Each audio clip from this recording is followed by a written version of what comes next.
થાંભલાની ઓટે ઉભો શેઠ છોડને એ ભાઈ આવ્યા છે એટલે શેઠે શેઠાણીને કીધું શેઠાણી એક વાત કરું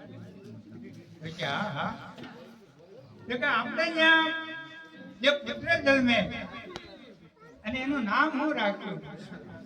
તો કે નામ તો આપણામાં જે રિવાજ હોય એ પ્રમાણે કપૂરસન છે રાયસન છે એવું કાંઈક રાખ્યું શેઠ છે કે ના ના ના ના એવું નથી રાખ્યું આપણે છોકરાનું નામ સારામાં સારું કઈ કાઠિયાવાડનું રાખ્યું કારણ કે છોકરો હિંમત વાળો થાય કોઈ માનો ઉઘરાણી કરવા જવું હોય તો ત્યાં પાછો ન કે હું રાખ્યું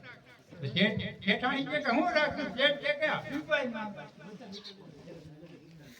હબીબભાઈ નામ રાખવું અને પછી હબીબભાઈ નામ રમવા ગયો હોય એટલે કે આપણે હાથ કરીએ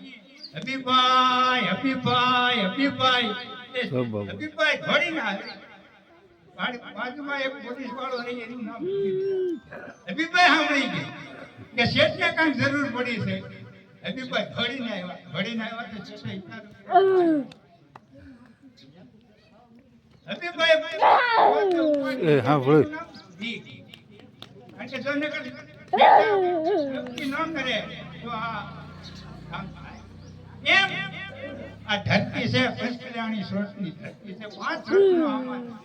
સુરા થઈ ગયા ચાવલ થઈ ગયા સતી થઈ ગઈ દાતા થઈ ગયા એવી ઘણી વાતો છે પણ વટની વાતો એટલે આપણે જ્યાં જ્યાં જોઈ ગયા હજી હાથના નિશાન પણ રહી ગયા છે આપણે કાળવા ચોક જુનાગઢમાં જઈએ એટલે કાળવા ચોકમાંથી કાળો મેરનું પૂછવું છે એ જોઈ પણ એનો કેવો દબાવ કે નેજે નવાબને ઊભો અડધું કરે પણ એને જોરાવર દબાવ કાઢે મેર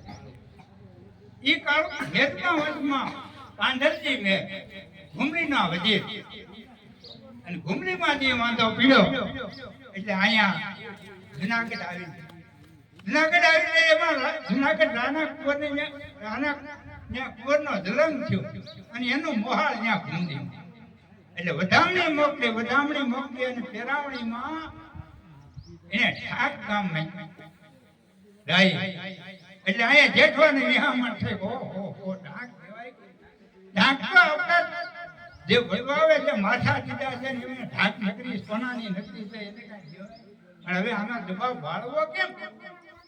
કારણ આ તો હરું દબાવમાં કાંઈ ફેર પડે તો જમાઈ રહ્યા એટલે જે કાંધલજી મેર પોતાના ઘુમરીના વજીર અહીં જુનાગઢમાં રહીને આવે જે છે એની માથે કે આમાં જે કઈ કાંધલજી ફેસલો કરે એ અમારે આગળ આવ્યું રાની કચેરી ભરાણી છે ને એમાં રાયે કાગળ દઈને કાંધલજીના ગળામાં કે જો કાંધલજી ભાઈ જેઠવા રાજાએ આ તમારી માથે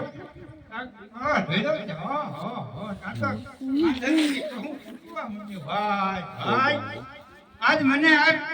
જુનાગઢની કચેરીમાં ઉજળો કર્યો ને ભાઈ ભીડો નહીં ભલે રિહાણા કાંધલજી હતા અને કોઈ કાંધલજી